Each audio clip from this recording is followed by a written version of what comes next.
សួស្តីពុកម៉ែបងប្អូនសូមស្វាគមន៍មកកាន់ Channel យើងខ្ញុំថ្ងៃនេះយើងខ្ញុំបានលើកយករឿងនិទានមួយមកអានជូនបងប្អូនស្ដាប់ដែលមានចំណងជើងថារឿងសត្វតូចតែបេះដូងធំនៅជិតភូមិមួយមានព្រៃបៃតងស្រស់ស្អាតដែលសត្វគ្រប់ប្រភេទរស់នៅជាមួយគ្នាប៉ុន្តែមានសត្វតូចមួយដែលគ្មានអ្នកណាសង្កត់ចិត្តដល់វាតោដំរីក្តាន់ស្វាទន្សាយបក្សីនិងសត្វជាច្រើនលេងនិងរស់នៅដោយសុខសាន្តមានកណ្ដោរតូចមួយឈ្មោះមីនីវាតូចនិងខ្សោយគ្មានសត្វណា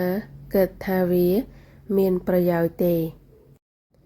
ថ្ងៃមួយមានភ្លៀងធំទឹកជំនន់ហូរចូលព្រៃសត្វធំមិនអាចចូលរន្ធតូចបានទន្សាយភ័យកូនបក្សីជាប់ក្នុងរន្ធដើមឈើគ្រប់គ្នាមេនីកណ្ដោលតូចបានរត់ចូលរន្ធតូចជួយសង្គ្រោះសត្វបក្សីទាំងគ្រោះថ្នាក់ទោះតូចប៉ុន្តែមីនីមានបេះដូងធំវាបន្តជួយសត្វផ្សេងដោយមិនគិតពីខ្លួនឯងតោនិងដំរីឃើញភាពក្លាហានហើយក៏ចាប់ផ្ដើមគោរពកណ្ដោរតូចភ្លៀងឈប់សត្វទាំងអស់បានសង្គ្រោះដោយសារកណ្ដោរតូចមួយតោនិយាយទំហំមិនសំខាន់ចិត្តល្អទៅសំខាន់ចាប់តាំងពីថ្ងៃនោះ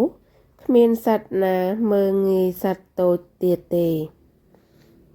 ព្រៃពេញទៅដោយមិត្តភាពអត្ថន័យនៃរឿង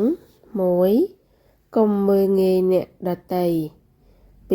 2សត្វតូចក៏អាចធ្វើអំពើធំ3ចិត្តល្អនិងក្លាហានមានតម្លៃខ្លាំងរឿងនិទានថ្ងៃនេះចប់ត្រឹមនេះសូមចងចាំថា